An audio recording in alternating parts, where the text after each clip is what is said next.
trust well, and yield best. So thank you guys for coming and joining me in welcoming them.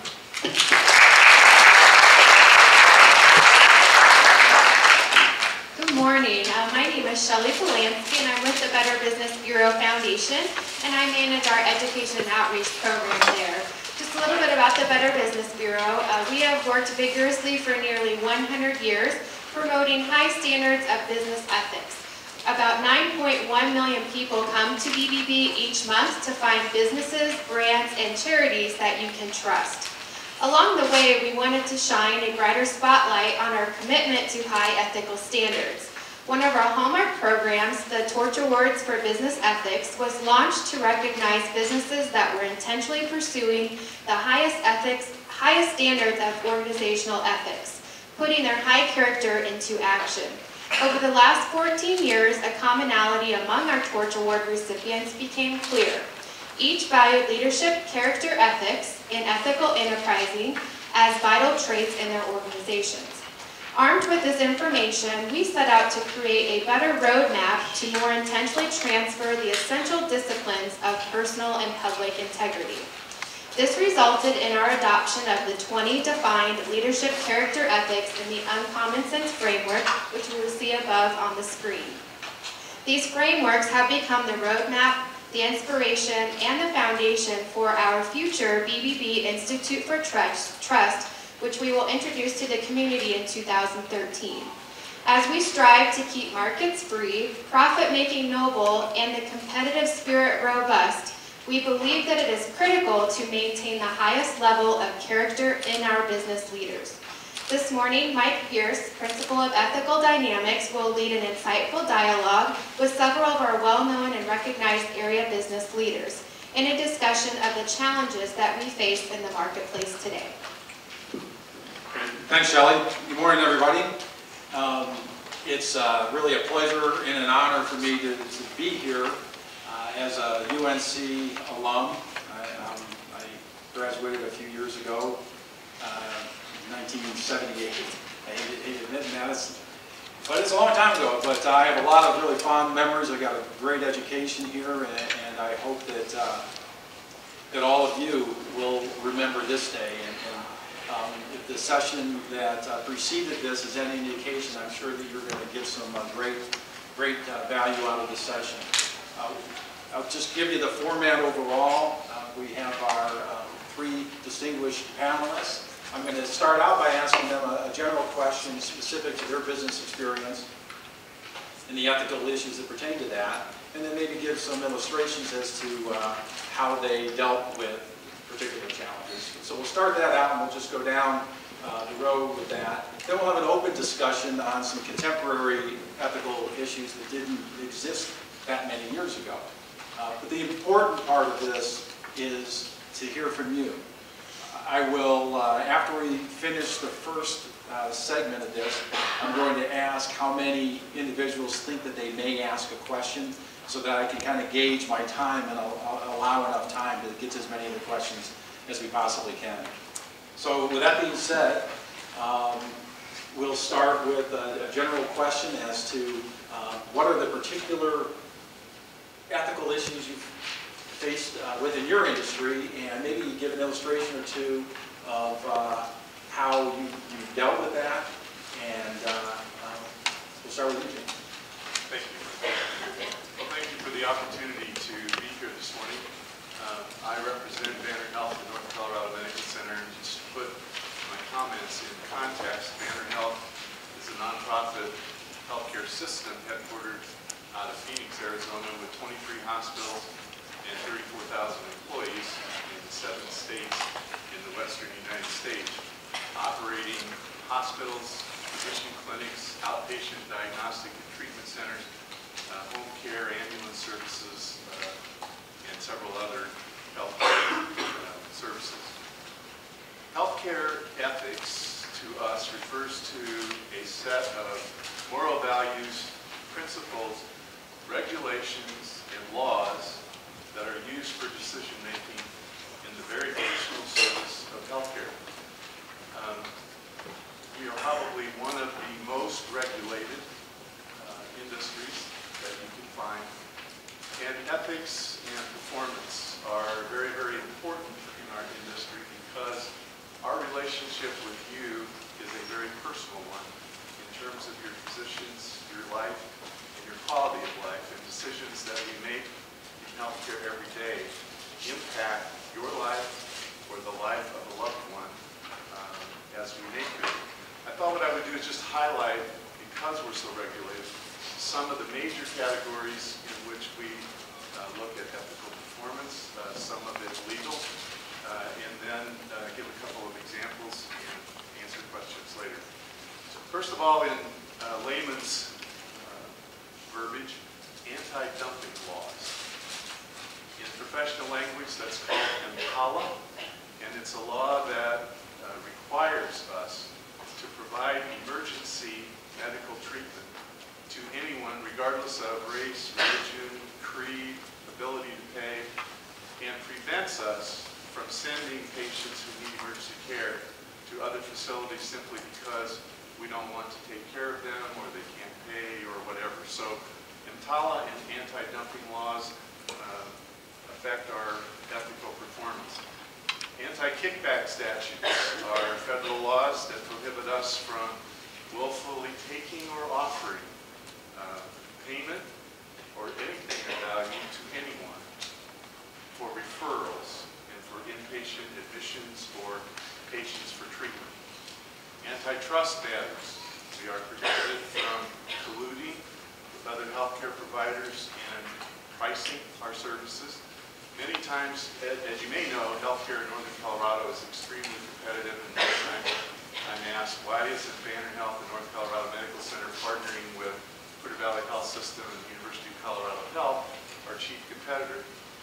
There are a number of reasons for that, but one primary one is that the government probably wouldn't allow it because it would be an antitrust matter that gives one player predominance in the market.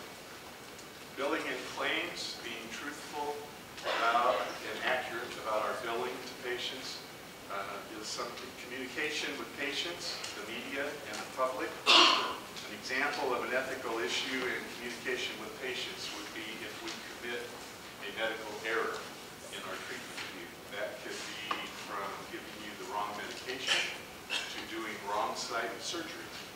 And what is our ethical obligation? To communicate with you and your family, particularly if there was no major harm done to you in the error that was committed. And we face that occasionally. We pride ourselves in our lack of errors, but it does happen.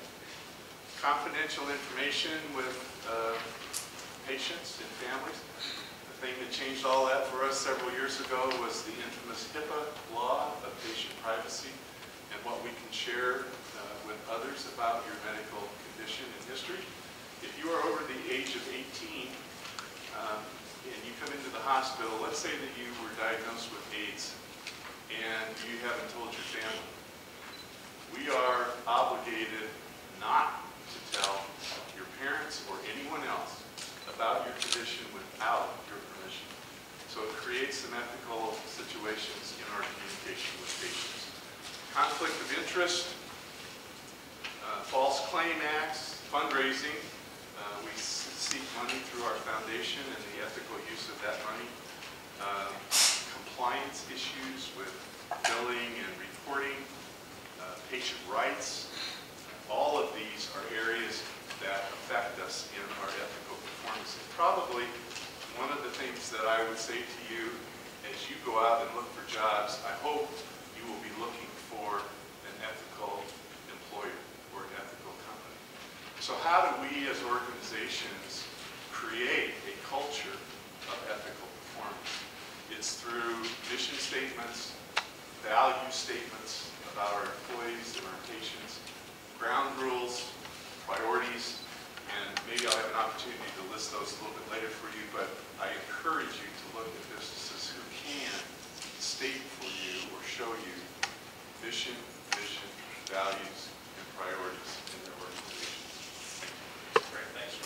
You know what was real interesting is the discussions earlier, and here you talk about all these regulations that are trying to, people are trying to put things in place to get everyone to act ethically. You just think of how many of these would not be necessary if everyone did the right thing in the first place, and that was just the moral character and fiber of everyone. It would be amazing. Okay, Janine? Yes, I'm Janine Trumbaugh, I'm the President and CEO of United Way of Weld County, and our mission is to improve the lives of people in our community by mobilizing the caring power that exists in our community. We are actually one of 1,800 United Ways that are each independent throughout the world. And so we're really a network of United Ways because each is a local, defined by a region, nonprofit 501c3 organization. But in order for us to call ourselves United Way, be a part of the United Way network, we have to adhere to membership standards. And really, those are really the practices and the expectations, I believe, for any excellent nonprofit organization. So they have to do with governance. It has to do with abiding by local, regional, state, federal laws. It has to do with the practices in fiscal management and fiscal systems. It is code of ethics and how we would work with donors, clients, and whatnot. And so it's a list of accountability standards that we certainly have to adhere to. The only thing we really have in the nonprofit arena, I believe, is trust. We depend upon the contributions from our donors, from grants and contracts that we have with both private and public grant foundations and government agencies. And so trust is very, very important to us. And so it is something that we certainly train our staff and volunteers about. That is really the most valuable thing we have, is our reputation and our trust. For us at United Way, a higher level of accountability, I believe, and is an ethical issue, relates to performance. So, we receive donor dollars to get results in the community, to better the lives of people in our community. For us, that might center around getting youth ready for school. It centers around helping support increased graduation rates, helping people that are in crises, and moving them to financial stability. So that's our promise that we make to the community. So for us, most recently has been the ethical decision-making around, so is it enough when we're funding an after-school program to report that, we had 52,000 contacts with youth. And we believe at United Way, no, that's not ethical. That's not how we really have to work for results. So something that comes into this is not only that we have good financial practices, good nonprofit practices and systems that are in place, but are we really giving the donor what our mission says, is that we're going to improve lives. And so for us, that really plays into our ethical decision-making about who we fund, what we're a part of, what we manage, what programs we develop, is a commitment to getting results. And that's kind of a whole different dimension and a higher level of accountability. But we believe those are ethical decisions, that it's not just to provide services, but to make a real difference in the community. We adhere to, so to speak, a Bill of Rights for donors, confidentiality, and how we'll use dollars, how we'll acknowledge dollars, how we'll process dollars. We believe that our number one customer certainly is the donor. We don't exist without the donor. We enter into an agreement with them to get results. And so that's a big issue for us. So we have things, that come up for us on a day-to-day basis related to donors that want to designate their gifts and go to something very specific, and to assure that we are going to then indeed spend those dollars, direct those dollars to where the donor wants them to to go despite certainly maybe a priority that we might have. But at the same time, we believe that we have an obligation to get back to a donor if we have a concern about anything existing in that nonprofit. In-kind donations, we receive in-kind donations, and so the dilemmas that can be as simple as, so someone, sends us an in-kind donation that doesn't really look like it fits, for us being able to use that for our business purposes. And so a very simple day-to-day, something that happened a couple of weeks ago, someone donated a whole bunch of reading glasses to us. And so a simple, dilemma of, well, can the staff have some of those reading glasses? And we made the ethical decision that no, because would we actually provide that to an employee? We purchased reading glasses for an employee. No, those reading glasses needed to go to an agency that could get them to clients. And so that would be just one small example of day-to-day we're hit with how are we going to make sure that we're spending the donations we receive in a way that is ethical. Great, thanks, Jane. Neil? I'm in radio, so I'll use the microphone. Thank you for joining us today. Let me start off by talking a little bit about something that both my colleagues have referenced, and that is having a mission, having values. As you might guess from the colors, KUNC, that we have been past associated with the university. We left the university in 2001, and I began to work for a Colorado not-for-profit organization, 501(c), with the board of directors. And one of my board members from Steamboat Springs, he worked for the industrial company, TIC, goes by. And very early, being in public radio, we thought of course we're doing good work. We're doing good things. We don't need to articulate. He kept pulling out of his billfold, his card, and he would wave at my face all the time like this and say, we have values at our company, what we're willing to do. We need that for the radio station. And so we have that. We have a mission statement, and I have them laminated so I can pass them out to folks. I have a mission statement, and on the back side, I have our core values. And it's interesting, in the last panel, 3 of the 4 representatives from private industry, nobody mentioned the mission statement, but I think we all have one. But I think it's important to articulate, and I think it's worthwhile as you think about where you want to work, because when you go looking for a job, yeah, you want that job, but you want to go to a job that you want to be happy at, right? You want it to be more than a 3-month flash in the pan. I think it's okay to check and say, what are your mission statement? What are your values? What do you want as a company? And I think that is something that's very important. In our industry, we are less encumbered by the sorts of regulation that Gene has to deal with every day.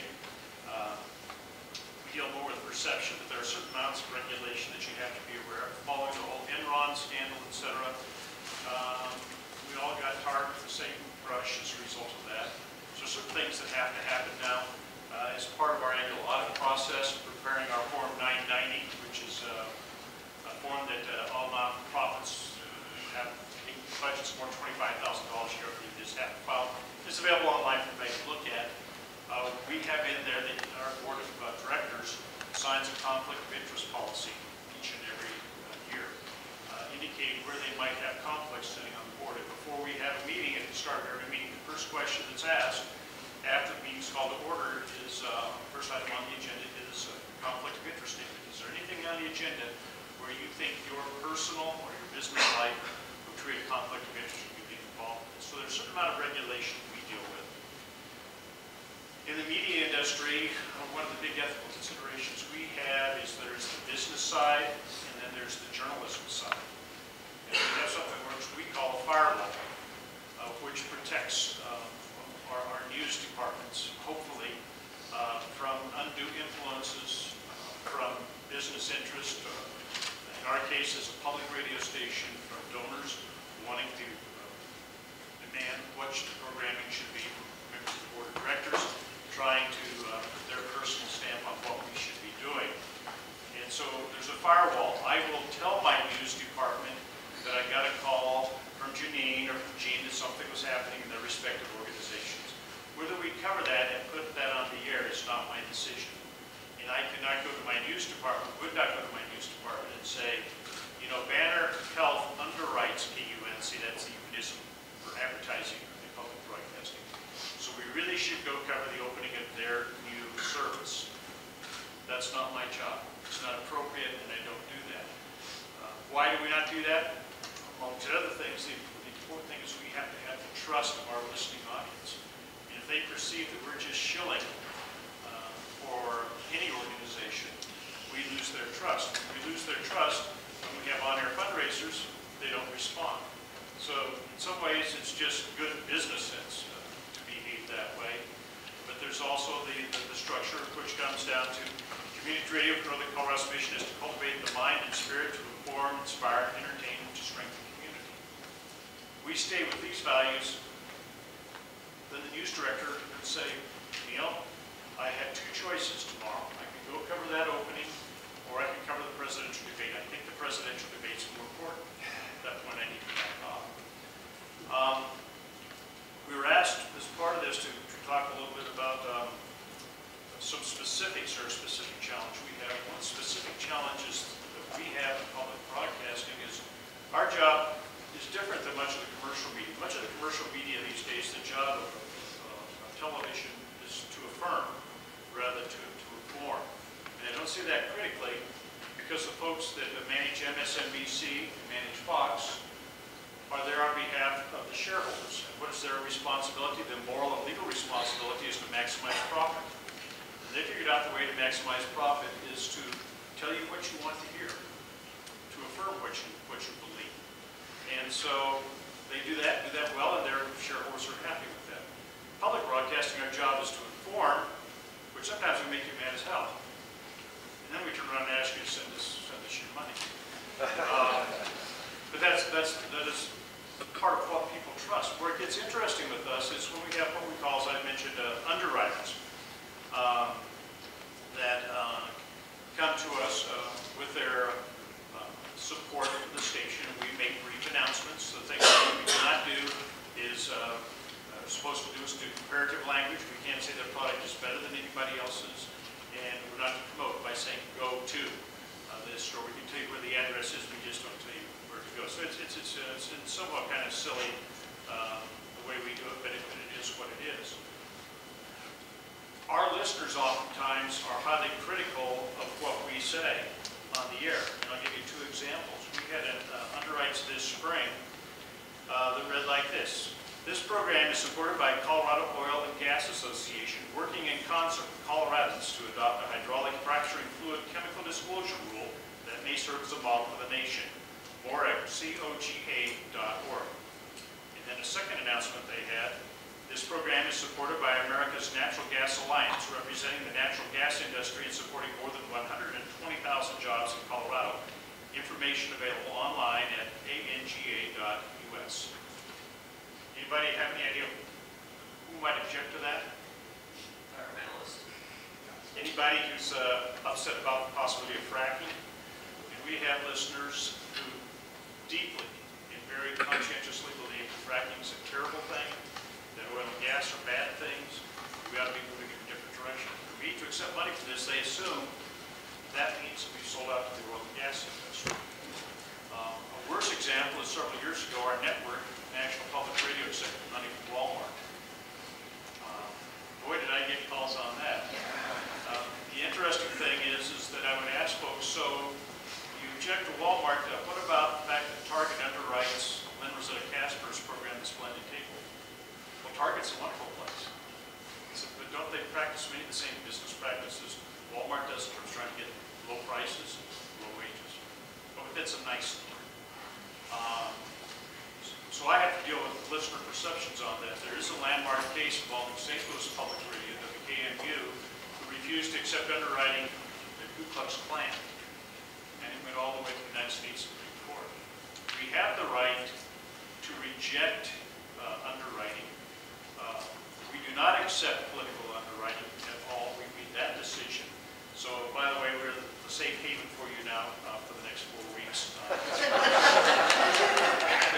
I'm always fundraising, you know, always trying to raise interest and awareness. But we made that decision, but when it comes to things like a Colorado Oil and Gas group, they are a legitimate organization. They have a right to have their side of the story presented.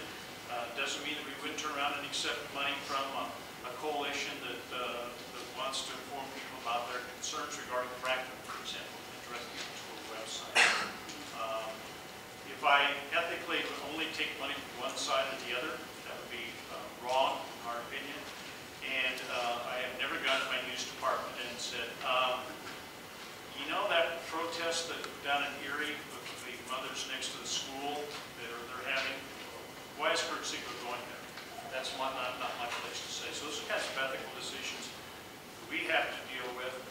And my reporters are aware what the underwriting is, that their instruction is to ignore it, and to do the best story that they can. Then the question becomes, ethically, have we done the right thing? And that comes down to what our listeners think, what they hear. Great, thanks, Neil. This is the time I mentioned where if you think you're going to ask a question, I'd like to get some indication as to how many people are going to be doing that so I can leave enough time. So raise your hand if you think you're probably going to have a question. Okay, great. What we're going to talk about now, just in an informal discussion, there are some contemporary issues, like I mentioned in the intro, that didn't exist that many years ago. Social media, Facebook, Twitter, LinkedIn, all these different things. Time theft issues, contemporary time theft issues such as cell phone usage, texting, the internet, getting your fantasy football lineup in and put together, doing the research on that. All of these things have implications. In addition to that, what you factor in too is the generational issues. In the workforce now, there's so many different generations coming to blend that it's challenging for business to set their procedures and rules and everything to accommodate everybody.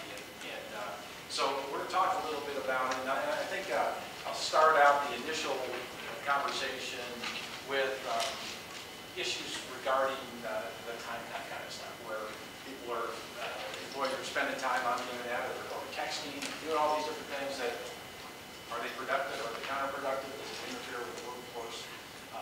So just throwing the question wide open to anybody who'd like to respond. Well, in our case, we are, I think, the largest organization that's been on either of the panels today. So as you might expect, we have policies and procedures and a large IT system that can monitor and watch, if you will, computer usage in the system.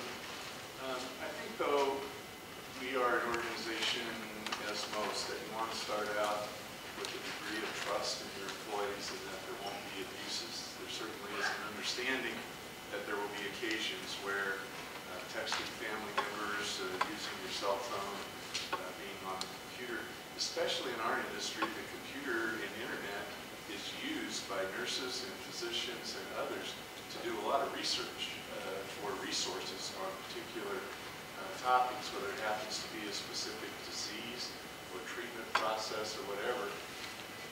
Having the wealth of information available through the internet is very important, and we have to trust that there won't be abuses to it. We do monitor sites that people go to, and we lock out a number of sites. You have to have special permission to be on Facebook and any of the social media sites. In public relations, I have the ability to be on any of those because of things that are communicated or might be communicated, but the system can monitor that. So you have a degree of trust, you know there are abuses. If there are, performance will be addressed with an individual, and we have to hope that there is an abuse in the system.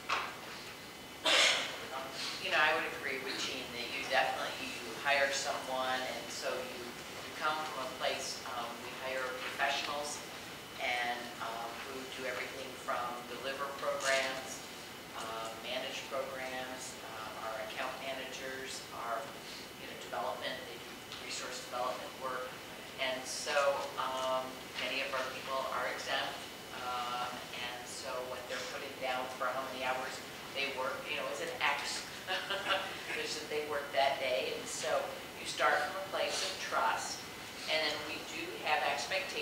that are very clear, you know, about, we have a code of ethics, and so that speaks to behavior, relationships, those kinds of things.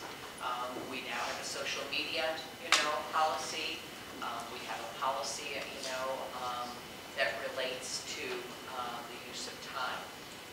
We had to recently, with technology, we're able to allow people to work from home. And so we come from a place of trust, but we also have to come from a place of accountability. And so we also expect that an employee, including myself, if I'm going to take a day to work from home, I have a log of what I got done. And that's attached. And, you know, maybe I just think that it's very, very important in nonprofit to be absolutely accountable for what we do. I talk at length with every employee when they're hired about the trust issue. I talk about the great responsibility we have because these are donor dollars. We actually conduct campaigns in some of the most fluent of companies and where people are making high salaries and they're very generous. And we also conduct campaigns at organizations and companies like the BBB Panel, where people are giving 50 cents a week of their paycheck to United Way. And I talk about that with those employees because I feel with that comes a great responsibility. Whether it's somebody who's wealthy that decided to contribute or it's somebody who is living on a little more than minimum wage and even can be homeless themselves and decides to give us 50 cents a week. And so we talk about those things and that great responsibility and the ethics that go along with that. And then we have expectations, you know, and those are clearly written out about that behavior, and we have a level of accountability. On some of our grants that we have from both the federal and state government, I have employees that have to account for every 30 minutes of their time. And so that's a level of accountability that is requested, you know, on the part and demanded on the part of that grant. But yet not all employees are funded by that grant, and so other employees don't have to keep that level of accountability. But then I think, you know, so you start from that place of trust, and then when the red flags start to come up to you as a manager, they will. Earlier they said, well, it's only big companies that have the ability to be able to see where people are on the computer. Well, the vendor that we have gives me a monthly report. And I actually am able, and we only employ about 30 part and full-time employees, and then we have five vistas that work in our office. And I get a monthly report, and I don't look at all 45 pages, but they flag for me some things that I might want to pay attention to. And so, you know, we have policies about the usage of computers. We tend to be, I guess, probably compared to some large companies, a more informal atmosphere. And I tell folks, you know what, if you're also going to school and something happened to your home computer and you want to come in, tell me that, you know, and then I likely will be able to say, sure, not a problem, come in the evenings, come in on the weekend, and if you need to use that, that's fine. So we try and have this place of trust and communication, but the reality is I've had to fire somebody because of a misuse of the computer and their time at work. So, but you have to start from a place. I'll just quickly add that we're a totally different animal. We just adopted a new strategic plan, and one of our first imperative is increase originated multi-platform content while maintaining a growing audience. I want my staff on Twitter, I want them on LinkedIn, I want them on Facebook, because we need to, going beyond being a radio station, being a multi-platform resource. Now, with that comes risk. You know, I had a music announcer in 2008 just plastered all over Facebook that she was absolutely in love with Barack Obama. She has nothing to do with our news department. She plays the music. But she also had on her Facebook page that she was employed at KUNC. So I had a talk with her. You have a Facebook page. name and then her real name, and she uses her on-air name on her Facebook page. She says she's a politically UNC. I said, you can't be endorsing political candidates. She said, well, I'm not in the news department. So there are issues that we face a little bit different. I want my folks out there. The old guy here has a Twitter account, so it's a way to get things out and broadcast to a much larger audience for us to do. So we're in a different place on that. My reporters have to look for things on the internet. They're going to end up places that you and I'd rather not be, but they're investigating stories. So it's a bit different animal. A quick example of some of the ethical considerations. Guy Ross, who was covering presidential campaigns, announced on his Twitter account a few weeks ago he does not stand for the Pledge of Allegiance when attending a political rally because that would make him a participant in the rally rather than an observer. Part of me wanted to say, pick your battles. Did your parents ever say that? Learn to pick your battles. But I get his point. He's not there to be a part of it any more than, like, for example, you don't see the sports reporters for, like, the Denver Post and the Denver Nuggets game jumping up and down to the Nuggets doing well or going when they're bad. You're there as an observer. And so that extends to the social media. You have to think through, what you were doing. I think Neil makes a good point because nonprofit organizations are going to miss out unless we are a part of the social media and getting our message. We're going to miss, we're not going to exist in the future unless we do. So I think it is those ethical dilemmas about, so what do you allow and what do you not? We certainly want our employees and volunteers to push out information about the United Way or about an agency event or things like that. But when it's pushed out and then the very next time it's going into some rant about an employee that they're mad at, at the office, whoa, wait a minute. And just being careful. I don't want to get into some other questions, but I think the difference between our organizations is United Way, as Janine said, has these very strict regulars. Bottom, at the end of the day, my accountability is to the listeners. And if they see things on Facebook, if they hear things on our hair that they say, you're not being ethical, then they don't give me money. I'm at the other end of getting money. United Way gets money at the beginning of the process and then delivers the services. We deliver the services and then ask for the money, so it makes it a little different. I think it's very obvious that there's a wide spectrum of perspectives on these issues. So in the time that we have left, I'm very interested in hearing your questions and we'll get as many answers as we possibly can. So we'll start back here.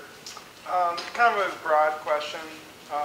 When an employee or customer or donor or anything like that files a complaint against an employee or anyone that works for you, how do you go about resolving that issue and how did you choose that process? At North Colorado Medical Center, there are several avenues. One is the Better Business Bureau. We are a member of the Better Business Bureau, and if someone files a complaint through them, we have to follow the Better Business Bureau's process for responding in terms of certain timelines, and they help resolve those issues. We also have positions that are called patient service representatives, and they are basically an ombudsman or an advocate for patients and families. If they have situations that they have complaints about within the hospital, they help resolve that. Chaplain sometimes gets involved, care coordinators, and there are very prescribed processes for handling and responding to complaints from patients and families. And we also have a complaint policy, and so that doesn't come to me directly, then the staff know, they're supposed to, if it was about me, it would go to our board of directors, which is a volunteer board of directors, and so there's very clear lines about how that's, but, I guess, you would gather all the facts, and then if it was an employee, is that was the question? Yeah. And you would also gather the facts from the employee, and then, depending on the severity, we determine probably what happened. And I should add too that in the employee process, we also have complaint and grievance processes that begin between the employee and the supervisor. If not resolved at the next level, a very prescribed process for employees. Mine's been much more informal. We are members of the Better Business Bureau as well. We have that procedure in place.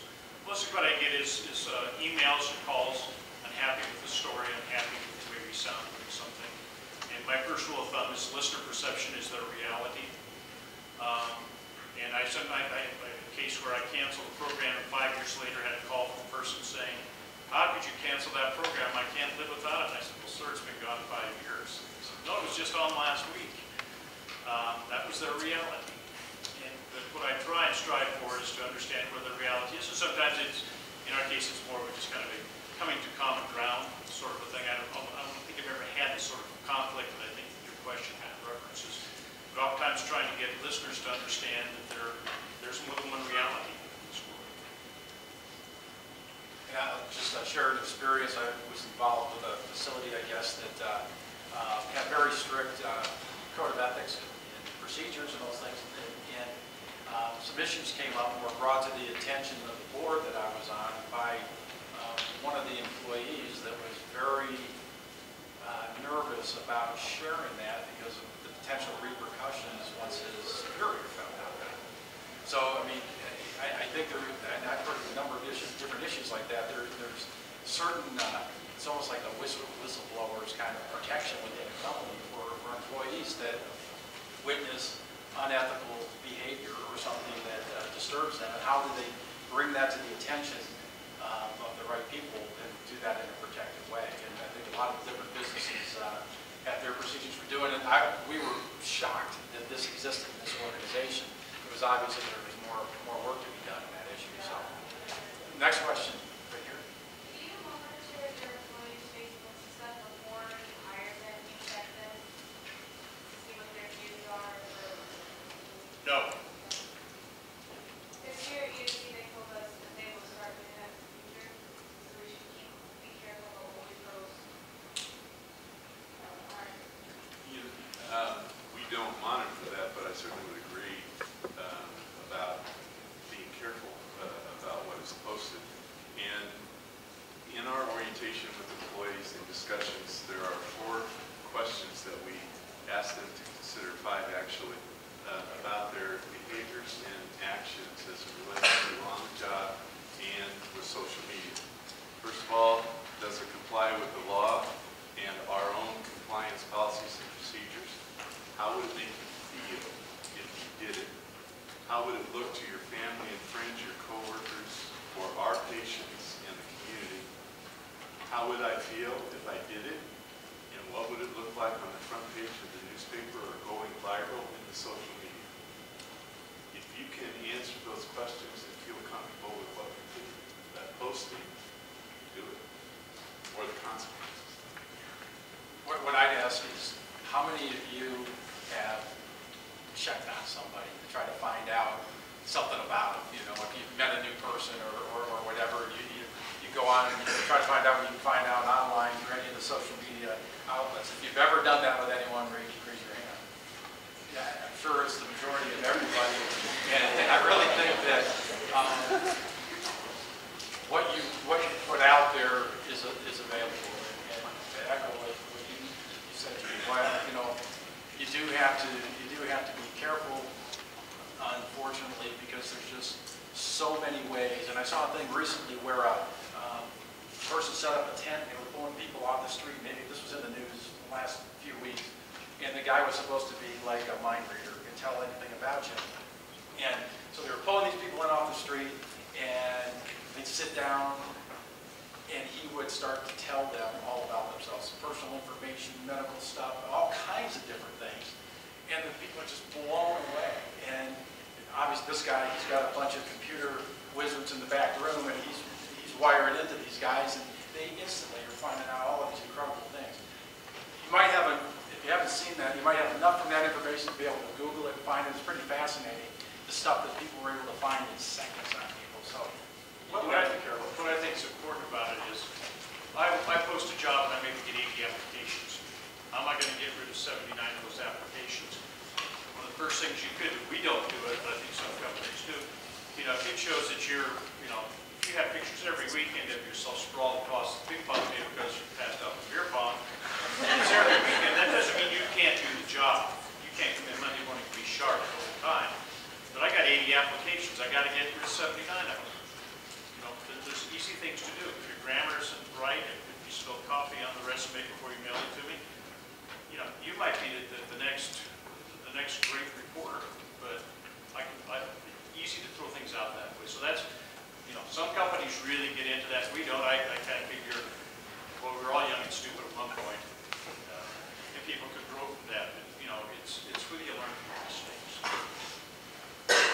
Other questions? My question is for Mr. Best. Hi. The advertising that you do on air, how does that work and how is it regulated? It's a gray area. Federal Communications Commission does not allow public broadcasting, radio, or TV stations to accept advertising. However, beginning in the early 80s, as money, we heard a lot in the last couple of weeks about Big Bird going away. Well, this has been going on since the 80s. And to compensate for the lack of federal funds to support public broadcasting, they created these underwriting rules so that you can seek corporate sponsorship. Again, I can't make qualitative statements. The example I always use is McDonald's. I can't say McDonald's makes the best hamburgers in the world, but I can say they make more hamburgers than anybody else in the world, and if from that you want to glean that they make good hamburgers, so be it. I also can tell you they are located on 8th Avenue, 23rd Avenue, and 10th Street. I can't tell you to go to 8th Avenue. So that's the way our announcements work. But it's a gray area. Underwriting, there used to be, I can't remember which, I think it was Dean Witter. When Dean Witter speaks, people listen. Well, that's a call to action, right? You should go listen to what Dean Witter has to say. I once asked, because we were told by the FCC, after some more cuts, said, well, to help you raise more money, you can use audio logos that promote, audio logos as long as they don't promote. And they said, you know, do you have any marketing majors in here? Would you ever create an audio logo that didn't promote? So there's a lot of gray area that we have to deal with there as to what we are allowed to say, what's acceptable, and it comes down to where's the line in terms of the FCC, where's the line in terms of what the audience is. Do you have time limits on those underwriting opportunities? Yeah, and again, the FCC says a reasonable time, whatever that is. And if you listen to us, ours are 15 to 20 seconds long. If you watch public television, they could be a minute to a minute 15 long. And it's just, you know, there's a lot, it's like any business, part of the ethics issue is there are gray areas. I think we have time for one more question. My question is for Gene, and it's a two-part question. Are there any programs that you consider cutting because of the Affordable Health Care Act? And if so, what ethical issues has this raised? Above your pay grade. Yeah, really. One of the first things that we have tended to say in the last couple of years when people ask questions about healthcare reform is that we're really unable to comment on it because as soon as something comes out of my mouth, 3 minutes from now it'll be different than it was when I answered the question. I don't think that there are programs that we specifically are looking at cutting because of the Health Care Act. There are programs in some ways that we actually are adding in order to better manage our services and therefore our expenses. Example, October 1st, the government Medicare, Medicaid area began penalizing healthcare organizations for readmission, same cause readmissions within 30 days. So if you come into the hospital today with pneumonia, we treat you, we didn't necessarily do a totally effective job, or you just are discharged after 3 days, you go home, and it reoccurs and you're readmitted to the hospital for pneumonia, within 30 days, we're not getting paid for that. We're getting paid for the first treatment and nothing more. Next year, that will be expanded to multiple cause. You come in the hospital for pneumonia, you're discharged within 30 days, or within 3 days, and you come back within 30 to 60 days with heart murmur, we're not going to get paid for that. So our task is to look at how can we be better at managing the health of the population, and one of the programs that we're starting is using paramedics in our ambulance services and nurses to go to nursing homes to work with patients who've been admitted to the hospital, because what we find is that most readmissions occur because you're not taking your medication patients for that condition you were admitted for, et cetera, and you'll go bad for a different cause perhaps, or the same cause, and be readmitted.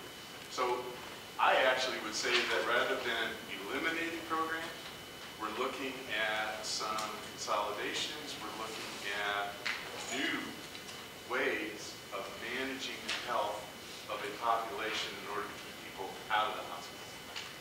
Great. Thanks, Gene. I know we're out of time. I want to thank UNC and the Monfort business for having us with them.